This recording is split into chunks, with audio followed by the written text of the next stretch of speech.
Hi BookTube, it's Amy. I'm here for my Friday reads, and I've been digging into one particular book, or rather two volumes of a particular series this past week. And what I've got in hard copy that I'm currently working my way through is Volume 1, which is Simone de Beauvoir's Diary of a Philosophy Student, which covers the years 1926 to 1927. So from the time she was 18 to about 20. And Volume 2, which I actually began to dig into first on my Kindle, covers the years 1928 into 1929. And so this is her personal diary, published and translated into English after her death, and it's quite interesting to read. So that's the dust jacket there that I'm holding. I took it off to read, but here's the hardback. I'm about halfway through, and it's a little bit deceptive because a big chunk of the end of the book are actually footnotes and whatnot. So despite appearances, I am about halfway through, 125, 130 pages in, and I've reached the August to December section of 1926. And as I said, I began reading Volume 2 on my Kindle first because I was waiting on Volume 1 to arrive. I had ordered Volume 1 about a month ago from a used bookseller, and the shipping was taking a long time, but I did have a big desire to dig into her student diaries. And so I did purchase that second volume on the Kindle, and I think I got maybe a third of the way through that before I got my hands on Volume 1. And the plan at this point is to read Volume 1 and then return to Volume 2 so that I can sort of read things in some manner of chronological order. And I find it absolutely fascinating to read her student diaries because although she's 18, she doesn't write as you would expect an 18-year-old to write. Certainly some of the themes are there, but you can tell that even as a girl, even as a young woman at the age of 18, she was extremely intelligent, and you can definitely see the intelligence that led her to come second in her class at the Sorbonne. And there is a great introduction to this volume as well. Let me just make sure I get the author of this introduction correct. Barbara Claw, and she writes sort of an introductory essay here looking at some of the themes that emerge from de Beauvoir's diary entries. And so Claw sort of asserts that because of the content of her diary entries that she wrote several years before she met Sartre at all, because of these entries, it's proof to her that de Beauvoir developed a lot of her ideas about philosophy and a lot of the ideas that would go into forming that French existentialist movement on her own before she ever came in contact with Sartre. And she's sort of refuting that narrative of de Beauvoir as simply a follower or a disciple per se of Sartre and of his ideas. Rather, she says these diary entries reveal that it was a lot of back and forth between them, and that de Beauvoir may have in fact, and quite likely, had a significant impact on Sartre's ideas when they finally did meet. And I've read some of her diaries before. So for instance, I've got her wartime diary on my shelf here. Maybe I'll reach out and grab that. I've got her wartime diary that I read last year or the year before, I think it was. And this one was interesting as well because the introduction to this one sort of picks up on the writing of de Beauvoir's first novel that was published, She Came to Stay, as well as the writing of Being in Nothingness. And it was commonly assumed by a lot of people that de Beauvoir had based her philosophical ideas that emerge in her novels on Sartre's writing rather than either the other way around, or whether they both sort of constructed their ideas at the same time and their works at the same time. But putting aside that debate, I'm now reading her student diaries.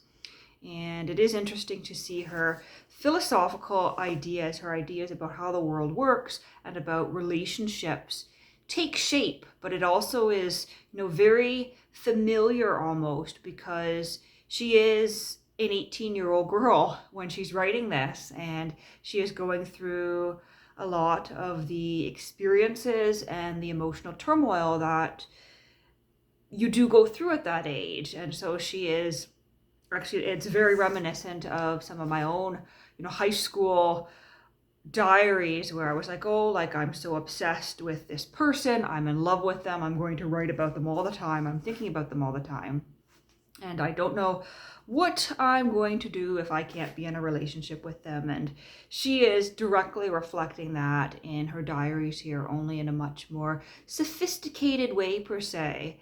And just the depth and the seriousness of the way she describes these emotions is certainly very familiar.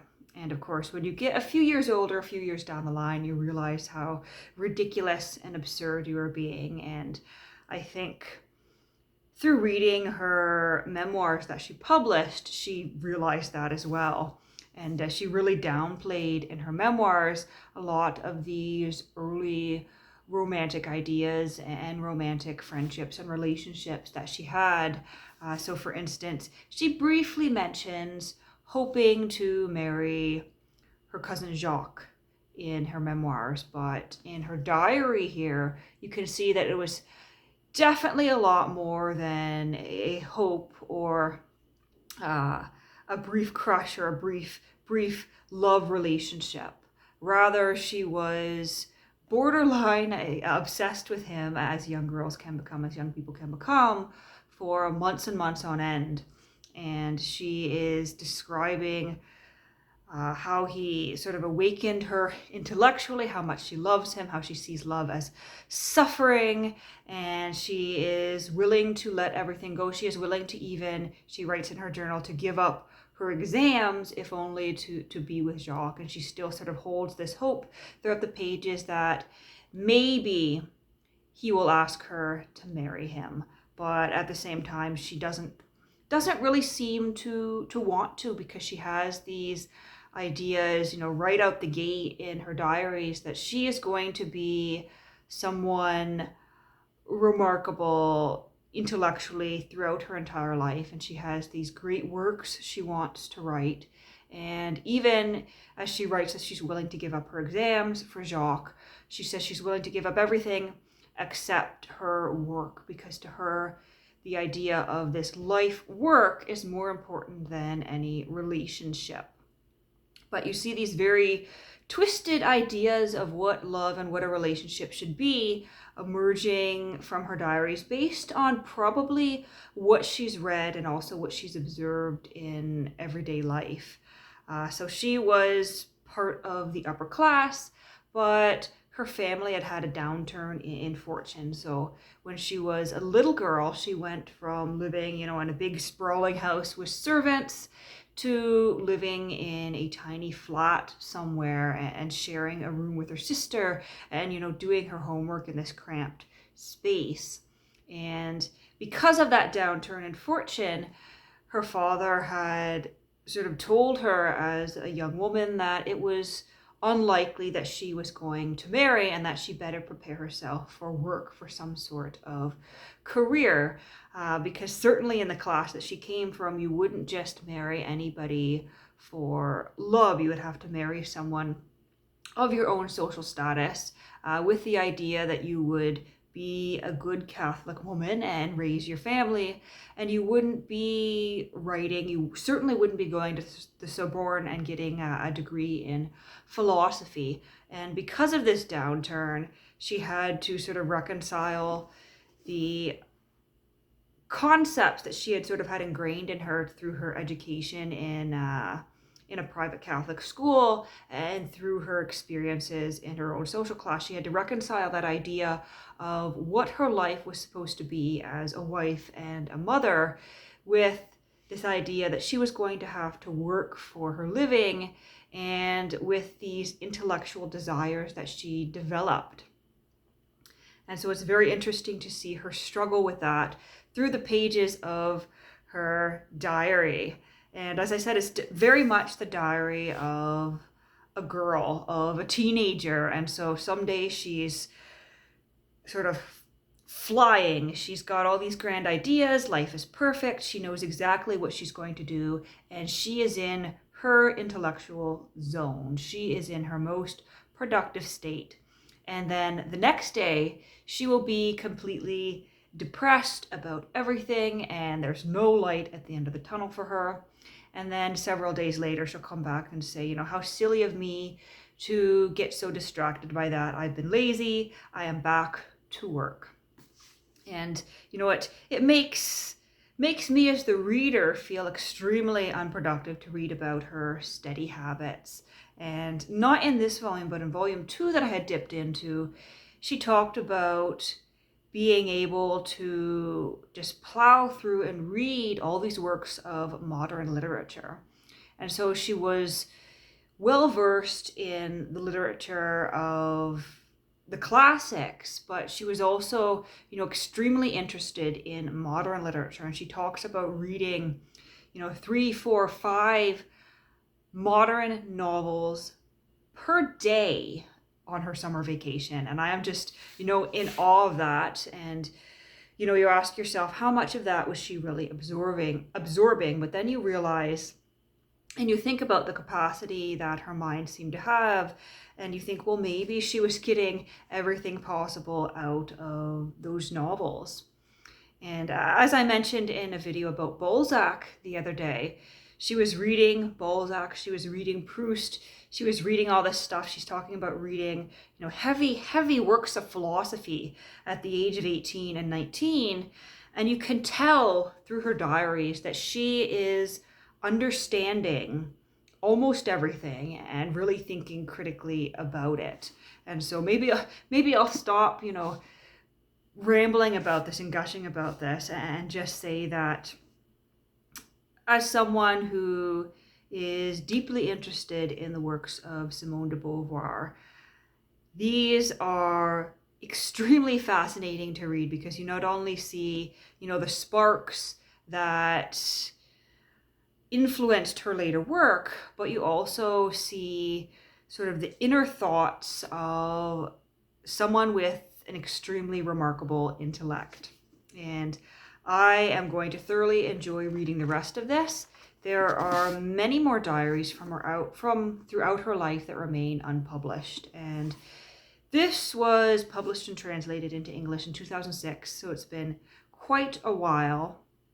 But I'm hoping at some point we get further volumes published in her diaries in English, because as far as I know at this point, in terms of her diaries in English, we only have volumes 1 and 2 of her student diaries and the volume of her wartime diaries, but she was a prolific diarist and journalist throughout her entire life, and I do believe there is a lot more to be read and to be explored. So I've been reading that, and that's pretty much been it. I'm going to dig into some Balzac tomorrow, on Saturday and into Sunday, and hopefully finish up that first volume.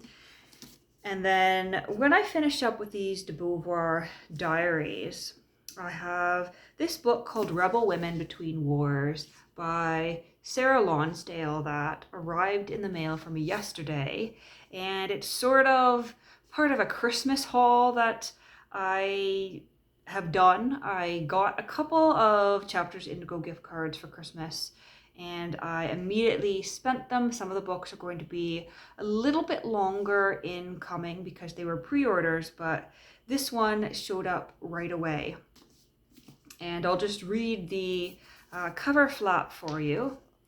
What did it mean to be a rebel woman in the interwar years? Taking the form of a multiple biography, this book traces the struggles, passions, and achievements of a set of fearlessly determined women who stopped at nothing to make their mark in the traditionally masculine environments of mountaineering, politics, engineering, and journalism. From the motorist Claudia Parsons to the star reporter Margaret Lane, the mountaineer Dorothy Piley, and the journalist Sheila Grant Duff, the women included in this book challenged the status quo in all walks of life, alongside writing vivid eyewitness accounts of their adventures, recovering their voices across a range of texts, including novels, poems, journalism, and diaries. Rebel Women Between the Wars reveals their inch-by-inch gains won through courageous and sometimes controversial and dangerous actions. And so this one interested me because I do have an interest in sort of those interwar years, so the 1920s, 1930s, and especially in notable women of that era. And I think it does stem a little bit from my obsession with Simone de Beauvoir, the idea that I would want to look at other notable women from the era when she was coming of age. And so this will be a fun one to dig into, I think. And let me just double check this publication date here. I think it's fairly recent. Yeah, so this is a 2020 publication. And it'll just be, I think, sort of a roundup of short little biographies of various women of that era. And the cover is quite catching as well. I love this fur collar on her coat here. And I actually have no idea who's actually on the cover of the book. I suppose I'll find out when I actually go ahead and read it. So that is what I'm up to with my reading as we begin this new year that is 2021. I hope you had a wonderful and happy New Year's Eve, whatever you managed to do. Ontario is in a provincial lockdown here until the end of the month, and so I didn't really do much of anything last night. I did go over to my friend's place because as a single person household in Ontario, I am allowed to socialize with one other household. And so she lives alone, I live alone, and so throughout this whole pandemic, we have sort of considered each other our social bubble. And it's great that they specified going into the lockdown this time that is allowed, so I don't have to feel like I'm sneaking in to her house or whatever. But it was nice to be able to spend New Year's Eve with a friend. We ate some good food, so some bruschetta and cheese and cupcakes, and we watched the CBC New Year's Eve special and a few episodes of the TV show Bones, which we've both seen before, but we've started a little bit of a rewatch through it, and it's quite fun and funny to see how my perceptions of that show and my perceptions of some of the plots have changed since I first watched it several years ago. So that's what I've been up to. I hope you had a happy new year, and I'll see you all again soon.